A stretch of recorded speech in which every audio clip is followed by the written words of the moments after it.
Setelah pembantaian itu, Laim berkata, manajer kantor cabang selain itu, siapa kamu? Ucap Tulang. Laim berkata, saya adalah jenis yang berubah-ubah, atau lebih spesifiknya, saya adalah seekor slime. Dia berkata begitu. Bisa dikatakan saya bukan manusia yang mencoba untuk hidup di dunia. Apa maksudnya itu? Aku dengar para slime yang cerdas itu sangat langka, jumlah mereka bisa dihitung dengan jari. Tapi melihat salah satunya di depan mataku sendiri, ini luar biasa. Selain itu, sepertinya aku mengganggu mereka. Bagaimana kau akan mengurus semua ini? Bukankah mereka bilang mereka berafiliasi dengan bangsawan? Lalu Laim berkata, oh aku gabung dengan grup manusia bukan tanpa alasan.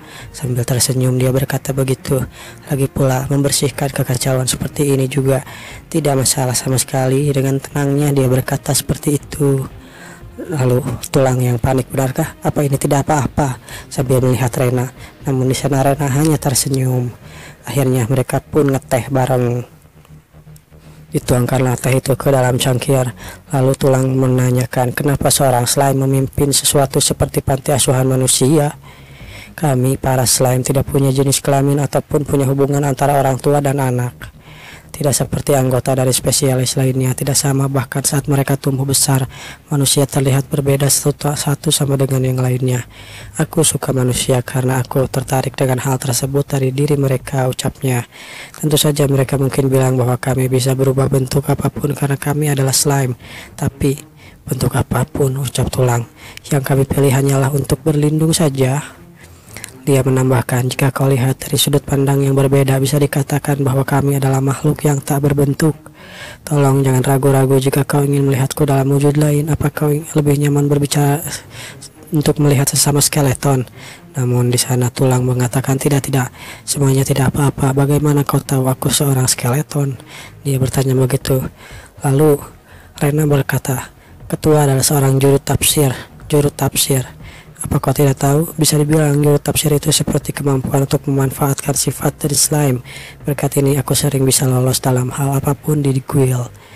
Aku dengar banyak membantu Nona Rena, ucapnya. Sebagai gantinya aku harus mengatakan, jika kau punya sesuatu yang ingin kau tafsirkan, maka akan ku tafsirkan ya. Lalu dia berpikir sesuatu, lalu mengingat sesuatu juga. Tulang mengambil sesuatu dari kantongnya dan berkata, bisakah kau menafsirkan ini? Ini adalah sebuah kristal yang didapatkan dari bos monster yang sebelumnya. Lalu Laim berkata, wah ini ya. Baiklah, kalau begitu akan kutafsirkan. Dia menggunakan kekuatannya, menggabungkan dirinya dengan batu itu. Lalu dan akhirnya batu itu pun tersegel, lalu ditafsirkan begitu saja.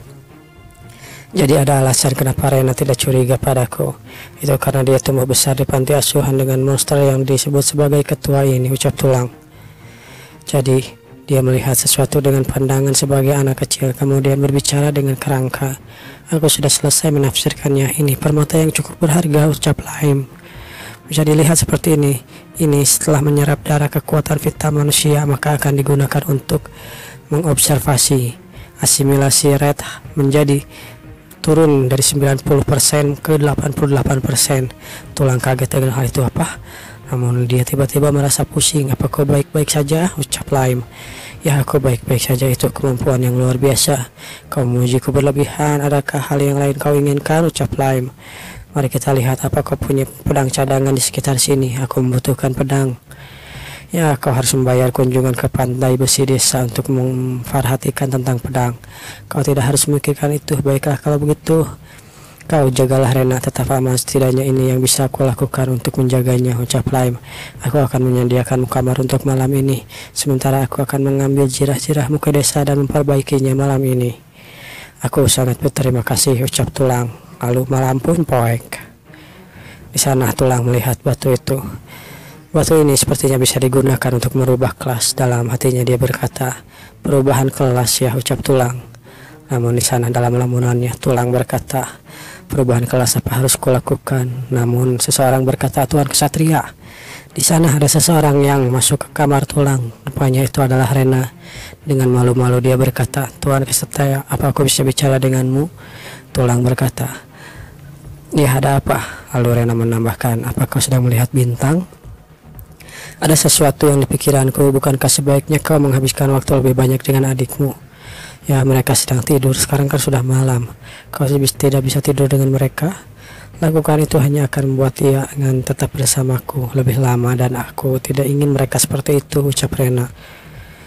Mungkin ada waktunya aku bisa hidup bersama dengannya, tetapi namun ucapannya berhenti begitu saja. Tulang bingung dengan apa yang dipikirkan oleh Rena. Ngomong-ngomong, Tuan Kesatria ini, sambil dia memberikan sesuatu, yaitu kalung yang sebelumnya dia berikan di dungeon. Tulang melihat kalung itu. Lalu Rena menambahkan, aku terlalu muda untuk mengingatnya, tapi tampaknya ada di leherku ketika aku ditinggalkan di panti asuhan ini. Lalu kenapa kau berikan ini padaku, ucap Tulang. Ini untuk suatu hari, akhirnya aku menjadi manajer kantor cabang dan aku menyelesaikan misiku. Dan untuk hari itu, aku akan berikan ini padamu untuk sementara. Tolong kau jaga, ucap Tulang, ucap Rena. Lalu Tulang hanya melihat benda itu. Lalu Rena seperti ingin berkata sesuatu yang lebih. Lalu saat itu semua selesai. Maukah kau tinggal bersama denganku, ucap Rena sambil malu-malu. Anjir, Tulang. Pagi pun caang, begitulah pengobrolan absurd mereka. Di sana Tulang melihat lapak tangannya yang sudah diperbaiki, batu juirahnya juga sudah diperbaiki. Untungnya perbaikannya selesai dalam 1 hari, ucap Lime. Ya, kamu sangat membantu, ucap Tulang. Aku tidak yakin apakah kau senang atau tidak, ucap Lime. Dan ini juga pedangmu yang kau minta untuk diperbaiki. Lalu dia pun sudah mengambil pedangnya. Tulang benar-benar puas dengan hasil yang dikerjakan oleh pendai besi di daerah tersebut. Dia melihat pedangnya, bagus, ini bagus, tidak buruk sama sekali, ucap Tulang. Kelihatannya aku sudah memperbaikinya. Namun di sana ada juga Rena yang sambil mengintip dia malu-malu atas omongannya yang semalam. Terima kasih, Cayola. Tidak usah berterima kasih, ucapnya. Maaf jika aku terlalu banyak minta padamu. Bisakah kau beritahu kemana tujuanmu selanjutnya, ucap Lime. Kurasa aku harus pergi ke dungeon lain, tapi aku tidak yakin, ucap Tulang. Lalu Lime berkata, aku punya ide. Apakah mau bergabung dengan Guild TNT? Hah? Aku dengar kau akan menemani Nona Rena demi mendapatkan informasi lebih, tapi peringkatnya dia di guild saat ini masih seorang peserta pelatihan, jadi dia ada batasan untuk kualitas dan kuantitas informasi yang biasa dia dapatkan. Di samping itu, jika kau ingin bergabung dengan kami, akan mendapatkan semua keuntungan yang diberikan anggota resmi serta rekomendasiku. Aku rasa ini akan menjadi anggota yang hebat. Aku takkan mengatakan ini hanya karena kekagumanku saja. Aku bisa melihat hal seperti ini loh. Lalu Tulang berpikir, tidak, tapi aku harus menolaknya. Begitukah? Ya, mengecewakan, ucap Lime sambil menyeruput tehnya. Dan aku baik-baik saja hanya dengan Rena, dan aku lanjut untuk mendapatkan informasi apapun yang aku butuhkan dari Rena saat dia sudah lebih unggul. Ngomong-ngomong soal itu, apa yang kau lakukan saat menjadi resmi, Rena? Dia akan menerima permintaan dari guild atau semacamnya, mungkin menyumbangkan emas. Menyumbangkan, ya, ucapannya. Lalu dia menambahkan, Rena mengambil sesuatu dari kantongnya. Dia berkata, baru saja aku menemukan emas yang lumayan banyak di dalam dungeon. Dia mengambil kantong lalu dan berkata, apa ini cukup? Diberikanlah koin-koin emas itu kepada Lime. Ya, sepertinya ini cukup, ucap Lime. Ini hanyalah prosedur formal, tapi kita harus tetap melakukan pembacaan. Lalu, menurut aturan 1 bagian 1 peraturan guild, skenario-nya diperbaharui. Akhirnya dia pun melakukan itu semua, dan pemberitahuan muncul di dalam layar milik Tulang. Akankah aku tahu setelah aku menjadi anggota resmi bagaimana aku harus melanjutkannya? Sebaiknya kau menemukan informasi apapun yang mengenai ancaman besar bagi kediaman Ember. Kediaman Ember, kau harus melaporkannya menggunakan semua sarana komunikasi apapun tanpa menundainya. Sambil melihat pemberitahuan itu, tunggu, kau bilang tadi Ember? Ya, aku bilang Ember. Apa ada masalah, ucap Lime sambil mengingat-ingat Ember, ya. Suatu pulau selain menjadi kota maritim juga menjadi kota para insinyur. Jika 20 tahun sebelum aku bersama dengan Nyonya Scobus, Ember merupakan tersapu perang antara kerajaan aliansi dan kebebasan karena putra mahkota Alton Calammy. Perang yang hebat akan berlangsung selama 9 tahun.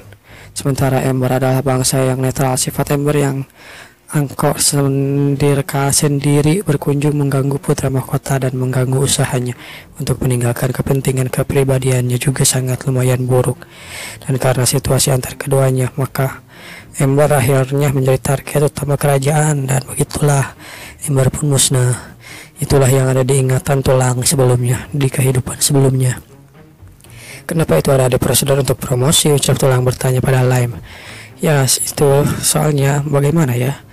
Aku tidak yakin, tapi ada masalah dalam hal ini. Disitulah tempat kantor pusat kami berada, ucap Lime.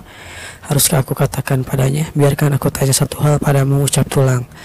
Aku rasa jika kerajaan menyerbu aliansi kebebasan di situ akan mulai dari Ember, terkena Ember adalah hambatan terbesar di jalan perangnya.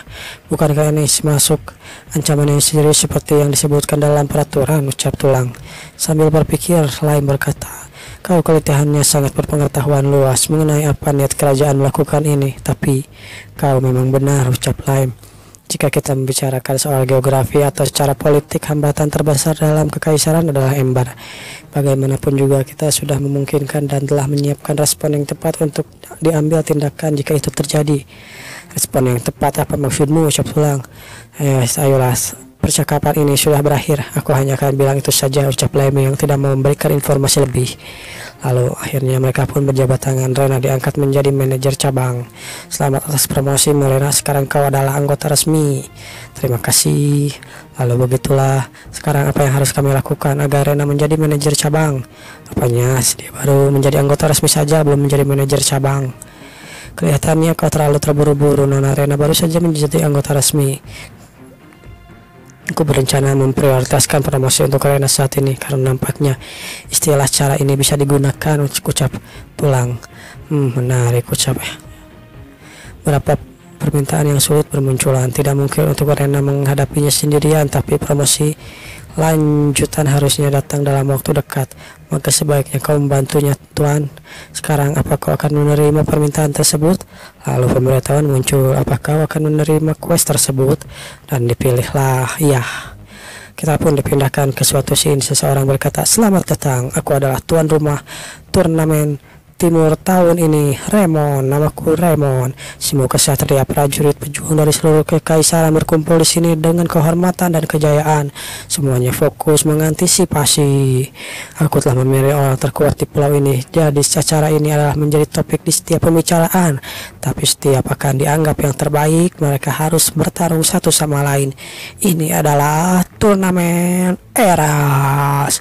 Hurrah! Para penonton bersorak. Entah apa yang terjadi, tapi kita dipindahkan ke sebuah turnamen yang bernama turnamen Eras. Sekarang lawan pertama, raksasa dengan brutal menghancurkan musuh si Palu raksasa, anggota dari perusahaan cincin kuningan. Dia adalah Cekot Isak, si pembongkar. Terlihat orang berbadan besar dengan senjata sebuah palu. Para penonton bersemangat, Cekot, bunuh dia Cekot, aku perintahkan semuanya padamu, coba bunuh dia. Lalu sambil melihat daftarnya dia berkata, di sini dikatakan bahwa seorang pria yang akan mengawalnya, yaitu dia yang baru mengikuti peraturan ini, dan betul ini adalah turnamen pertama kalinya. Dia melihat, lalu silahkan sambut, aku akan membuat dia menjadi sesuatu yang hebat. Aku akan membawa penghargaan ke kampung halamanku di sini. Dia adalah Sir Erai Jagan, yaitu si tulang yang sepertinya sudah diberikan nama dengan nama si Erai Jagan.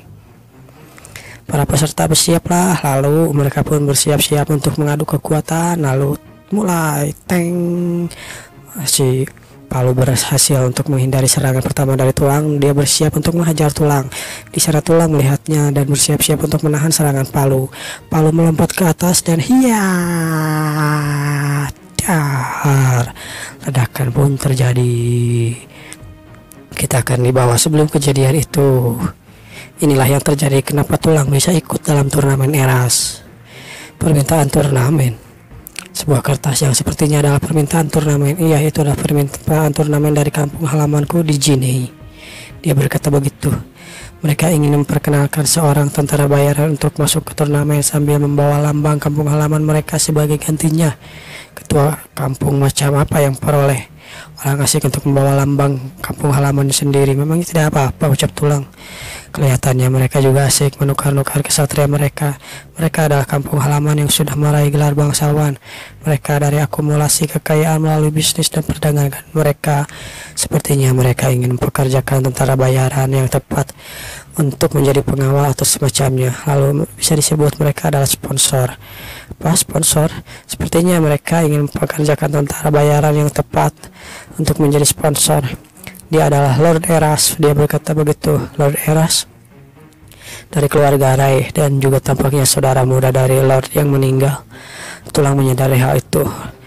Ray adalah sesuatu tentang yang berhubungan Rubia ya, atau gadis pertama yang mati di kehidupan sebelumnya. Setiap kali kau menang mereka akan membayarmu 2 sieron, tapi tidak ada tambahan bayaran setelah 8 ronde.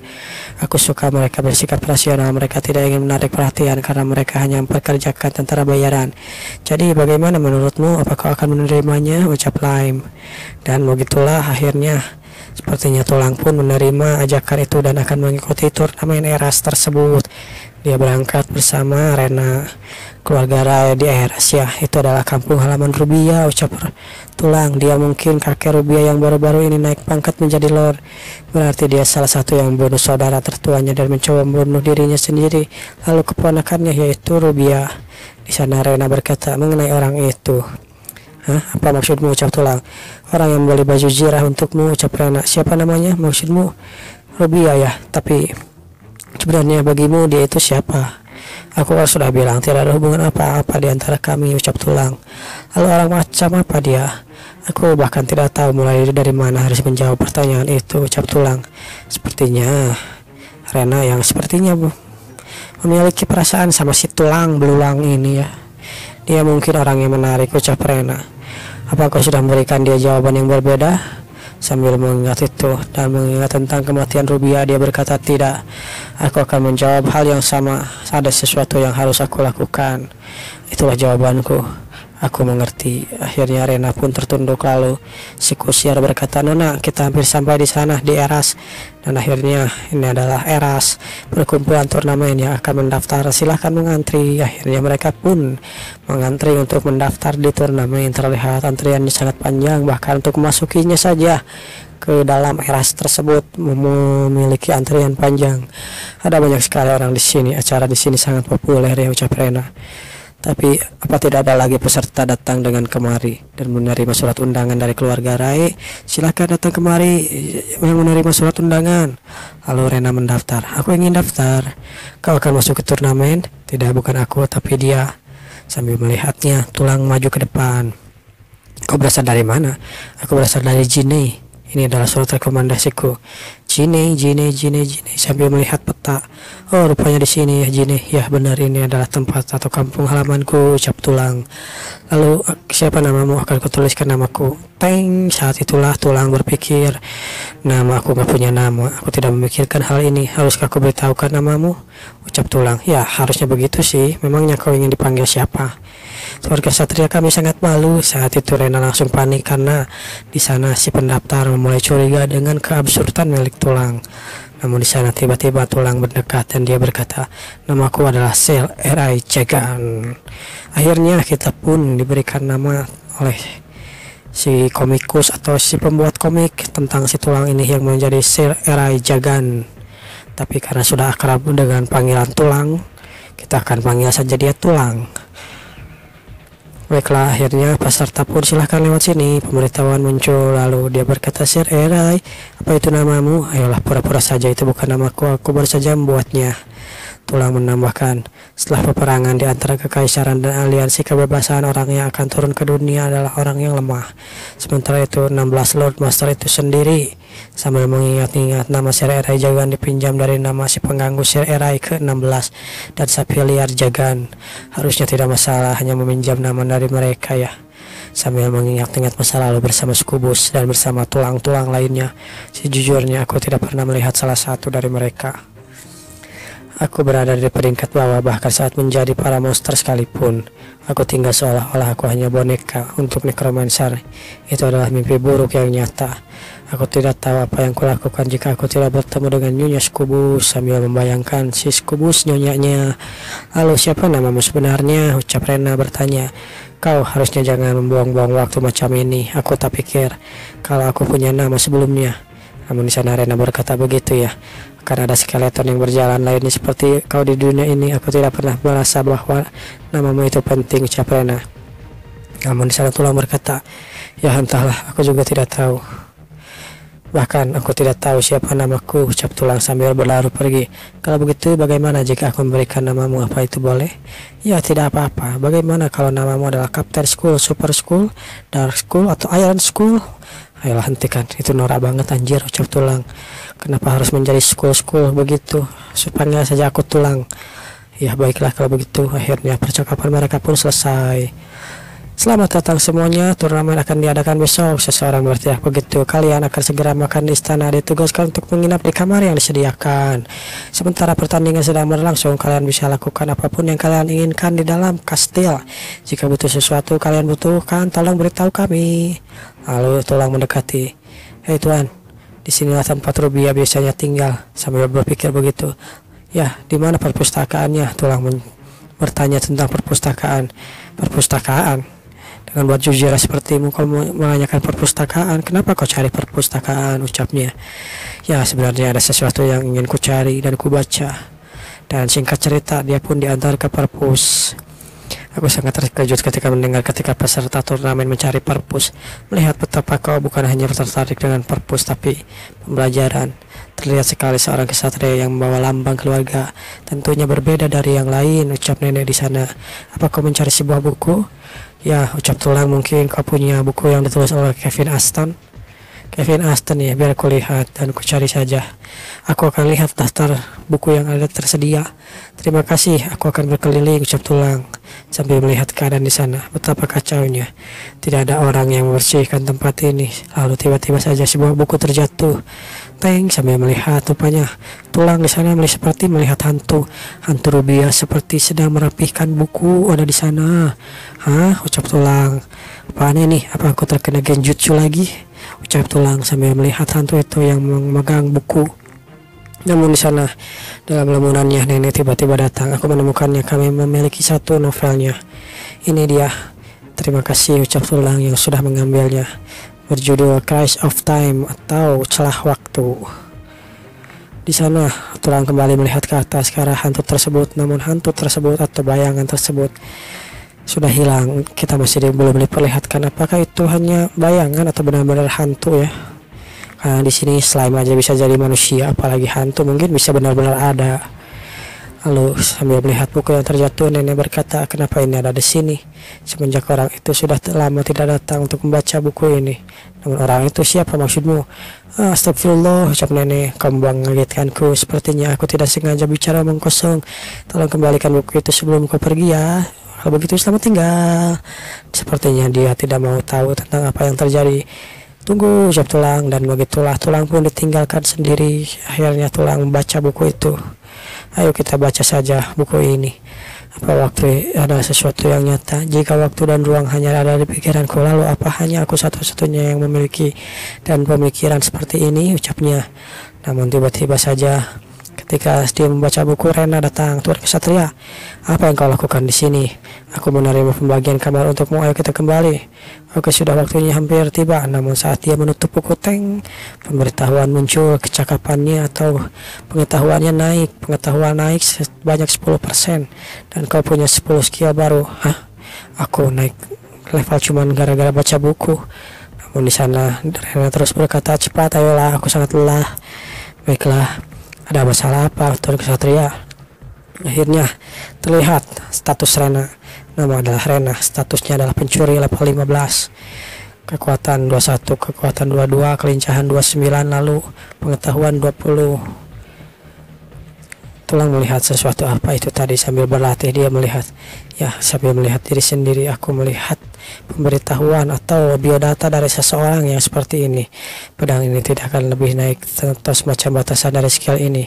Kelihatannya masalah ini tidak akan terselesaikan, hanya meningkatkan levelku. Lalu tiba-tiba saja dan bonus wawasan ini juga. Tuan Ksatria, ikut Ksatria, ucap Rena. Cepat mereka akan bilang dan pertandingan akan segera dimulai. Dan begitulah pertandingan dimulai. Sang narator atau MC berkata, turnamen Eras yang telah kalian tunggu-tunggu akhirnya sekarang dimulai. Orang yang akan mengawasi pertandingan ini dari awal mulai yaitu Lord Ray sendiri akan masuk sekarang. Di sana Tulang juga ada di sini. Tolong beri tepuk tangan yang meriah untuk Lord Ray. Akhirnya di sana terlihat Lord Ray atau pemimpin dari kota tersebut. Ya, seperti tua bangka yang porengis ya, bersama ksatria-ksatrianya juga yang porengis. Di sana Rena berkata tampaknya orang itu adalah lordnya. Persiapan ronde pertama dari turnamen Eras akan segera dimulai. Bersiaplah. Dan ngeceng. Begitulah pertandingan pun dimulai. Mereka yakin memberikan semua milik mereka. Apa hadiahnya sebagus ini? Entahlah, aku juga tidak yakin, ucap Rena. Jaminan Lord seharusnya merupakan sebuah pedang upacara ukir yang tidak memiliki kegunaan praktis. Mempertaruhkan hidupmu pada sesuatu seperti itu, aku tidak mengerti tentang manusia. Namun Rena menambahkan, ada sesuatu yang lebih bernilai daripada hadiah itu sendiri. Apa itu? Itu adalah turnamen karena mereka menyebutnya begitu, tapi itu benar-benar lebih dari sekedar kebanggaan atas pertempuran kecil yang mulia. Mereka bertingkah semua petinggi dan kuat. Mereka mengirim kesatria untuk bertarung untuk melihat siapa yang lebih kuat dan siapa yang tidak. Kesatria yang tidak buruk biasanya tidak akan punya kesempatan lainnya untuk meningkatkan ketenaran mereka selain daripada perang tersebut. Tapi ini adalah kesempatan untuk meningkatkan harga diri dari suatu wilayah yang mengirimkan kesatria tersebut. Begitulah seharusnya omongan Rena didengar oleh seseorang. Sepertinya seseorang yang memakai jubah besi juga sama seperti Tulang. Jadi itulah kenapa mereka begitu putus asa untuk mendapatkan perhatian para bangsawan dan berharap menjadi ditunjuk sebagai kesatria mereka. Aku belum memberitahukan padamu, tentu saja. Kau belum bilang apa-apa, ucap Tulang lalu. Saya Rai Jagan atau Tulang apa ada di sini? Tolong bersiaplah Tulang. Lalu Tulang pun pergi untuk bersiap-siap melawan musuh yang pertama. Aku berencana melakukan yang terbaik untuk diperhatikan oleh semuanya. Nah, di sana Rena melihat kepergiannya dan itulah yang terjadi. Bagaimana Tulang bisa berhadapan dengan si Palu ini? Hanya dalam waktu itu akhirnya Tulang dan Palu berhadapan. Sekarang aku benar-benar berdiri di sini terlihat lebih luas ya dari bawah sini. Saat melihat ke atas, mereka mengirim bajingan yang terlihat payah, ucap si Palu. Aku tidak percaya bahwa kesatria dari kesatria dari kerajaan. Aku akan menghancurkanmu dengan palu ini. Kampung halaman Jinai tentu saja menunjukku sebagai kesatria mereka. Dia terlalu besar mulut untuk disebut manusia. Biarkan aku melihat apa dia punya kekuatan seperti yang dia omongkan. Lalu dia menggunakan absorpsi atau penglihatan. Terlihatlah status miliknya. Dan statusnya adalah nama Jakat Ishak. Statusnya adalah warrior level 22, kesehatan 56, kekuatan 35, agility 15, lalu pengetahuannya 15 juga. Dan begitulah semua seperti episode sebelumnya. Palu itu melompat, dia berkata, rasakan ini, hiya, mati kau, dah. Para penonton bersorak, hurrah. Dan jika kau hanya besar dan lamban begini, ucap Tulang, ledakan terjadi di sana. Namun di sana Palu melihat, dia tidak mengenai Tulang. Ini terlalu mudah. Namun palunya itu malah hancur sendiri, bahkan tangkal palunya itu sudah patah di sana. Apa? Paluku tidak mungkin. Di sana Tulang sudah berada di belakangnya. Tulang melihat itu dengan sinis. Dia berkata, ayolah, kenapa kau melakukan itu? Dari sementara itu di sisi Palu dia berkata, kenapa dia tidak terluka? Sungguh dia pindah ke sana dengan cepat. Aku tidak bisa melihat pergerakannya. Apa dia benar-benar menghancurkan paluku berada di sana dengan rentang waktu yang singkat? I don't believe it, ucap si Palu. Seharusnya kau menyerah karena sudah tidak punya senjata lagi, ucap Tulang. Apa maksudmu? Menyerah katamu? Bodoh amat. Kau begitu sombong. Aku tidak butuh senjata. Aku adalah senjata itu sendiri. Lalu Palu pun maju ke arah Tulang, bersiap untuk menghajarnya. Namun gecrak, des, dia pun dihantam di kepala belakang dan begitulah dia pun pingsan. Akhirnya Tulang pun menang di sana. Tidak butuh pertumpahan darah untuk membuat semua orang panik di sana. Wasit berkata, pemenangnya adalah Mister Tulang. Lalu para penonton pun bersorak, "Hurrah!" Reaksi macam apa ini? Tulang yang kagum dengan reaksi di sana. Sementara itu Rena berkata, "Hahaha, aku pikir dia tidak akan menjadi pusat perhatian, tapi kau malah memberikan semua perhatian padamu." Akhirnya pertandingan terus berlanjut. Ini adalah lawan Tulang yang berikutnya, si Tombak. Namun dia di sana, Tombak itu pun dikalahkan kecerak dar. Begitu penonton bersorak "Hurrah!" lagi. Lalu orang ini si Rantai, ya kecerak dar. Rantai pun dikalahkan. "Hurrah!" Penonton bersorak. Di sana Tulang yang sudah selesai dengan semua pertandingannya, dia berkata, skill penglihatanku ini memudahkanku. Dengan pengetahuanku yang bisa meningkat, aku bisa mengukur kekuatan lawanku melalui penglihatan, jadi aku bisa menyesuaikan dengan kekuatanku.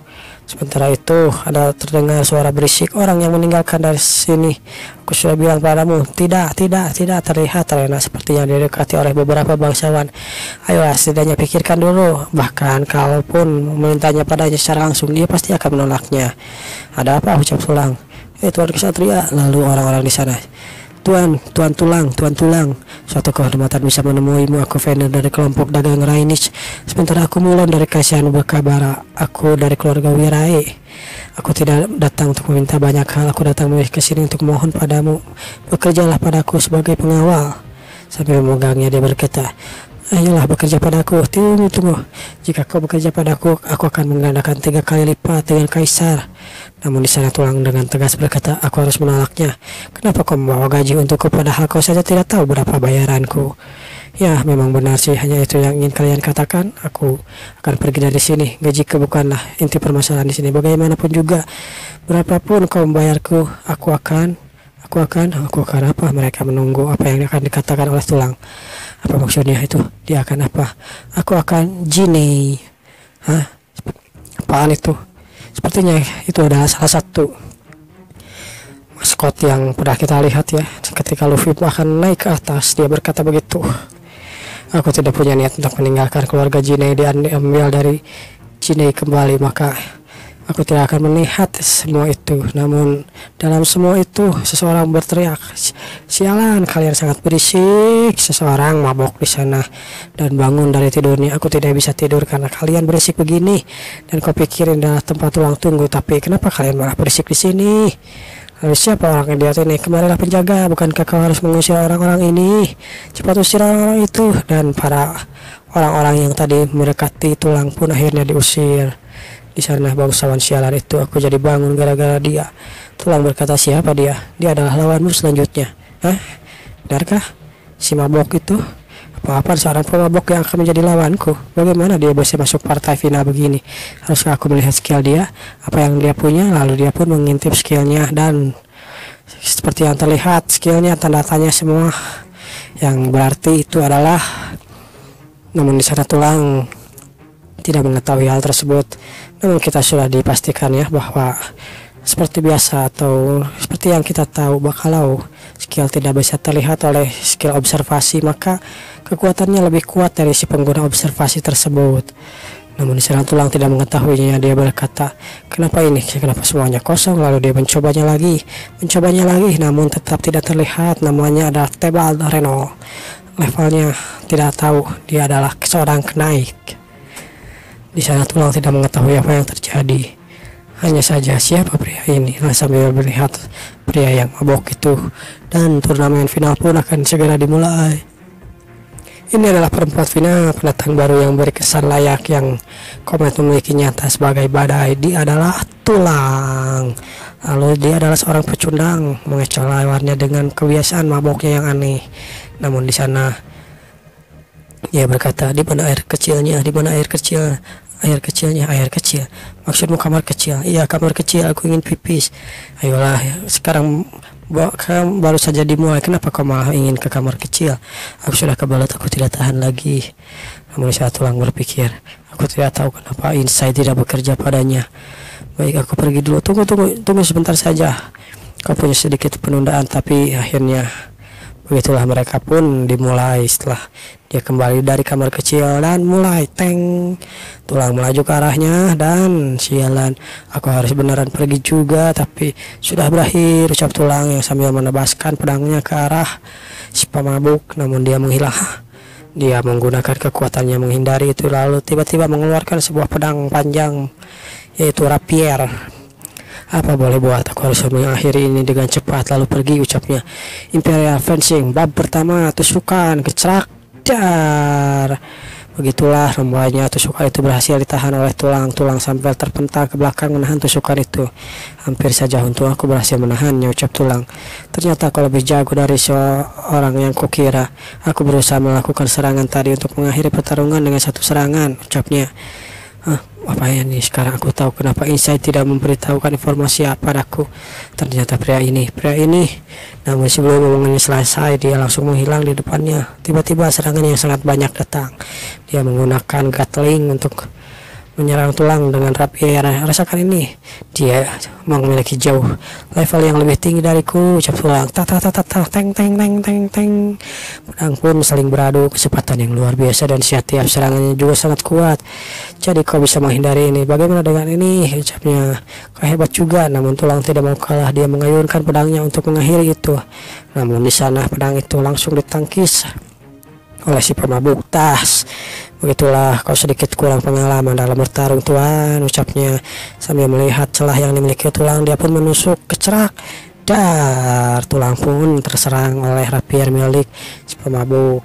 Hening pun terjadi dan akhirnya tulang yang tidak tahu apa yang terjadi, dia pura-pura melompat ke belakang lalu melakukan satu dan gecerak berhasil melompat. Dia berpura-pura bernafas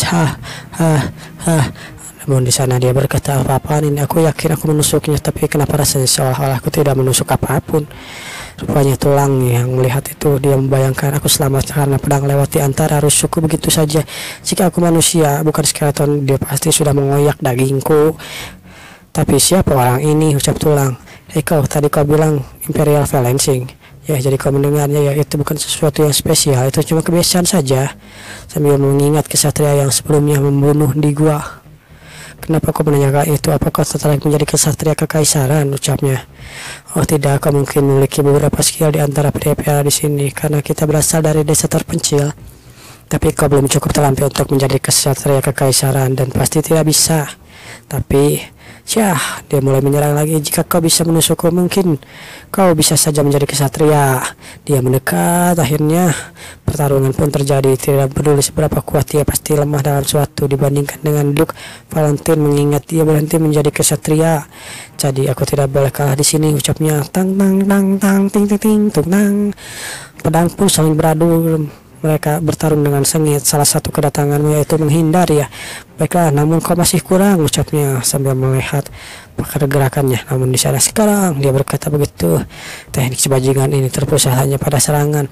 Dia harus menurunkan kewaspadaan pada beberapa titik untuk menyerang lawannya dengan tepat, lalu menghindari serangan dari samping. Dan juga aku mengambil keuntungan dari hal ini, melihat lawan dari gerakannya. Lalu kecerak, slash, tulang memberikan perlawanan. Aku pasti bisa menusuknya. Lalu saat dia akan menebasnya, lalu hampir menekan lehernya dan kecerak, dar. Aduan terjadi di sana. Para penonton bersemangat. Rupanya dia menahannya sebelum terkena leher dengan tangannya sendiri. Di sana dia berkata, dia berhasil menghindari bahkan dalam situasi yang tidak berdaya begitu. Sekarang sepertinya aku harus berhenti bermain-main dengan rapiernya, dia berkata begitu. Lalu mengikat rambutnya seolah-olah dirinya menjadi ganteng. Aku akan menarik kembali kata-kata apa yang kukatakan padamu sebelumnya. Aku akan benar-benar menghadapimu sebagai seorang kesatria kekaisaran. Rena berkata, siapa sih orang ini? Kenapa dia diserang balik begitu? Tapi dia masih hebat-hebat saja. Namun di sana ada jubah besi berkata, dia pasti kesatria dari kekaisaran. Ilmu pedang yang biasa digunakan kesatria kekaisaran. Sebenarnya aku lebih terkejut melihat lawan jagan atau tulang bertahan dari serangan itu. Semakin aku terkesan melihatmu, aku merasa kasihan padamu yang harus berhadapan denganku saat aku masih mabok. Jadi kalau begitu, apa yang kau lakukan sebelumnya memang kenyataan. Kau tidak bisa menjadi kesatria kekaisaran hanya dengan memiliki akal sehat. Kekuatan kedudukan tertentu juga dibutuhkan. Aku akan memberitahu padamu. Ku beritahu saja jika kau bisa mengalahkanku. Baiklah kalau begitu, tulang maju ke arahnya lalu cas, der. Pedang pun saling beradu di sana. Mereka berkata, dibandingkan dengan pertahananmu, seranganmu ini tidak ada apa-apanya. Lalu dia menggunakan kekuatan pedangnya untuk mengibaskan pedang milik tulang ke arah bawah dan akan menyerangnya. Dan begitulah tulang pun akan tertusuk kembali. Lalu terlihat sebuah guratan ombak atau tebasan. Tulang terhempas. Dia berkata, apa itu? Arah pedangnya melengkung. Apa-apaan ini? Kau salah perhitungan kalau kau cuma pikir kau memiliki serangan lurus. Ucapnya, aku akan mengakhiri ini sekarang juga. Lalu serangannya pun ditujukan pada tulang. Di sana tulang mencoba menahannya dengan pedangnya, namun serangannya seperti tadi berbelok seperti sebelumnya dan gecerak menghantam leher dari tulang. Apa tidak, tuan kesatria? Akhirnya begitulah. Tulang pun terkapar di sana. Di sana dia atau si mabok itu masih pergi dengan sok kerennya. Dia berkata, hey wasit, oh iya begitulah. Baiklah, pemenangnya adalah. Namun seseorang berkata, tunggu. Rupanya tulang bangkit kembali setelah dihantam dengan rapier di leher. Dia masih bisa bangkit, ya tentu saja, karena dia adalah seekor tulang. Kelemahannya jika tengkuknya dipukul ya. Selain bagian itu, kurasa kalau tidak terlalu rusak-rusak banget, tulang tidak akan mati. Apa kebenaran monster? Ucapnya sambil melihat tulang. Aku bukan berusaha untuk menjadi kesatria kekaisaran, tetapi aku memiliki sesuatu yang lain. Lalu kenapa kau bertanya padaku? Seakan aku dari kekaisaran. Aku saat ini sedang mencari seorang yang berada di kekaisaran. Namanya adalah Valentine, yang termasuk salah satu dari 4 pendekar pedang. Sebelum aku menemuinya, aku tidak boleh dikalahkan dengan mudah oleh orang lain dari kekaisaran. Dia hanya tersenyum. Aku tidak pernah menyangka nama menjengkelkan itu keluar dari mulutmu. Kau kenal dia? Jika aku mengenalnya juga, apa kau pikir kalau kau dia sangat hebat? Hahaha. Dasar bajingan itu. Lalu dia pun bersiap menyerangnya. Memang bajingan itu sangat hebat, tapi aku ini benar-benar tidak ada apa-apanya. Tulang melihat ke sana kemari. Dia melihat pedangnya menjadi banyak. Apa ini? Ucap tulang. Aku tidak akan kalah dari kesatria itu.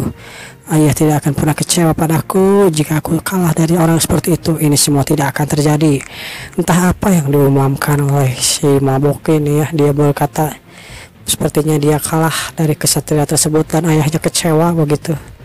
Kalau terus begini, bagian kedua tidak. Tiba-tiba saja dia pun menusuk tulang di arah dada. Kecerakah? Kenapa gelar itu sangat penting? Tidak, ini tidak akan berakhir seperti ini. Lalu dia pun berbalik. Wasit, aku mengundurkan diri. Apa kau yakin? Peserta tebal, apa kau baru saja kau bilang mengundurkan diri? Ya, aku mengundurkan diri, ucap si mabok. Aku sudah tidak menyenangkan dalam turnamen ini. Aku akan pergi minum saja. Dan begitulah akhirnya pemenangnya diumumkan. Pemenangnya adalah tulang. Untuk memenuhi persyaratan yaitu sword key, dia berkata begitu. Tebal atau si mabok berkata, aku tidak bisa menjadi kesatria kekaisaran karena aku tidak punya sword key. Begitukah? Ucapnya sambil melihat pedang rapier yang sudah dibuang oleh dirinya sendiri. Sementara itu kita akan dipindahkan ke perjamuan malamnya. Terlihat di sana beberapa orang sedang makan. Sementara itu tulang di sana tidak makan karena tidak bisa membuka atau melepas topengnya. Tulang melihat para peserta yang lolos ke perempat final. Ada 4 orang dan akan menjadi lawan tulang berikutnya. Aku bisa melihat semua informasi di sini. Itu artinya hanya tebal yang paling kuat di turnamen ini. Skill pedang ya, sambil mengingat-ingat itu. Jika aku menyerang tanpa menggunakan skill pedang apapun, baju zirah ini pasti tidak akan ada gunanya. Ini pasti maksudnya adalah sword key itu. Sambil tiba-tiba saja seseorang masuk. Rupanya itu adalah si Lord Parengis yang ada di sana. Tiba-tiba duduk.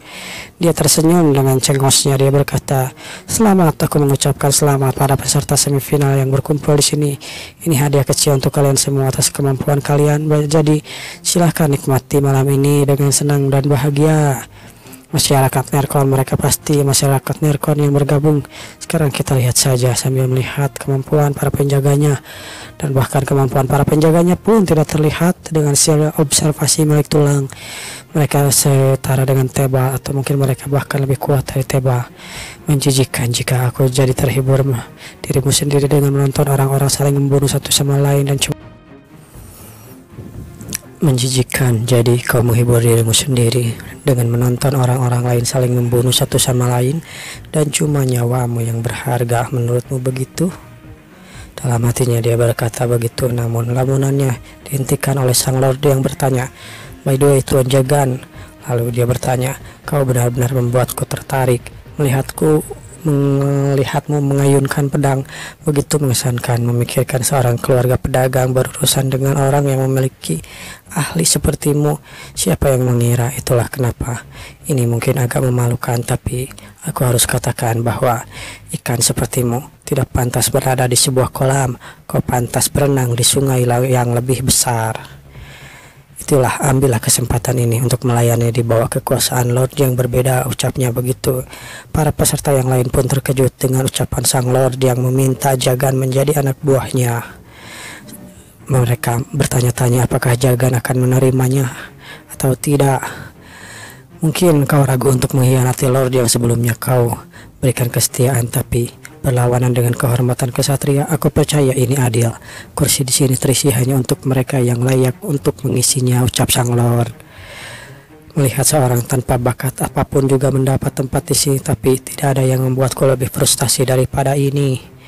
Namun di sana sambil memikirkan hal itu, Tulang sambil berpikir, dia berkata sambil melihat muka sang Lord, dia berkata, "Aku sungguh ingin membayar dia dan menyingkirkan wajahnya menjauh dari sini," ucap Tulang dalam hatinya. "Tapi aku hanya akan mati dengan kematian jika aku menantangnya sekarang dan mencoba beberapa kekuatan dari para penjaganya.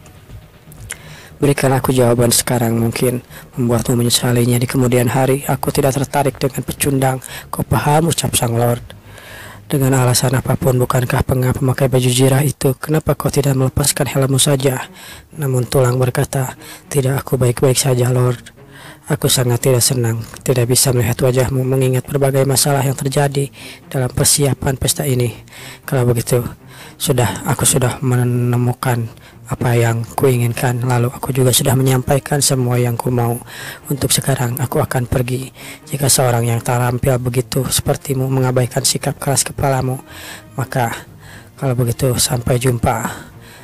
Bukankah begitu, Helaiters Kaisin? Rupanya orang yang memakai jubah juga bermakai zirah besi dan bernama Helaiser Kristin. Dia berkata begitu. "Jadi dia adalah lawanku selanjutnya," ucapnya. "Tapi nama dia Kristin. Siapa dia? Sepertinya aku pernah mendengar nama ini. Ini pasti menyenangkan. Pertarungan antara kesatria pengembara lalu kesatria rahasia dari keluarga bangsawan. Aku sangat bersemangat untuk besok," ucap sang Lord. "Hahaha, aku akan melihat salah satu di antara kalian kalian pasti akan buka dan melepas topeng kalian. Baiklah, sekarang aku sudah selesai berbincang-bincang. Lalu begitu, mari kita bersenang-senang." Lord menjentikan jarinya, lalu keluarlah para gadis di sana untuk para layani tamu-tamu minum. Di sana mereka dituangkan air liur. Lalu sementara itu Christine berkata, "Aku akan pergi saja dari sini. Ini benar tidak cocok denganku." Begitu juga dengan Tulang. Dia berkata, "Aku juga akan pergi juga dari sini. Ini benar-benar tidak cocok denganku juga." Lalu saat keluar dia berkata, "Tidak menikmati pestanya ya?" Rupanya di sana dia sudah ditunggu oleh Helaster Christine yang sudah memegang pedang dengan besarnya. "Aku tidak suka cara seperti itu," ucap Lord. "Bukankah kau sama denganku? Aku tahu semua orang dari kesatria kekaisaran, tapi aku tidak pernah mendengar salah satunya dari Jinei," ucap Christine. "Kau berharap aku percaya bahwa keluarga bangsawan seperti Jinei akan memperkerjakan kesatria selama waktu damai ini? Dan kau tidak menyuap untuk masuk, bukan? Kau terlihat cukup tahu banyak mengenai kesatria," ucap Tulang. "Aku rasa kau bukan salah satu dari orang yang seharusnya aku dengar. Baiklah, berikan aku satu pertanyaan," ucapnya dia begitu. "Kenapa kau berkeliling menggunakan topeng? Aku rasa kali ini kau punya alasannya, bukan? Kenapa kau berkeliling menggunakan penutup kepala? Apa maksudmu tentang hal itu?" Dia tiba-tiba saja tantrum memegang pedangnya lalu menodongkan ke arah Tulang. Dia berkata, Siapa kau? Apa yang kau ketahui tentang diriku?" ucap Christine. "Tidak ada," ucap Tulang. "Aku hanya bertanya satu pertanyaan. Kau benar-benar menampilkan ekspresi wajahmu saat seorang yang memakai penutup kepala begitu?" Lalu tiba-tiba saja Christine pun menggunakan dirinya atau menyarungkan kembali pedangnya. Dia berkata, baiklah kalau begitu, aku akan menghancurkan sikap kurang ajar itu dan menutup kepala milikmu itu. Besok pasti akan kubuka dan menunjukkan kenapa kau memakai penutup kepala. Christine pun perlahan pergi menjauh dari sana. Di sana Tulang hanya bisa melihat kepergian dari Christine.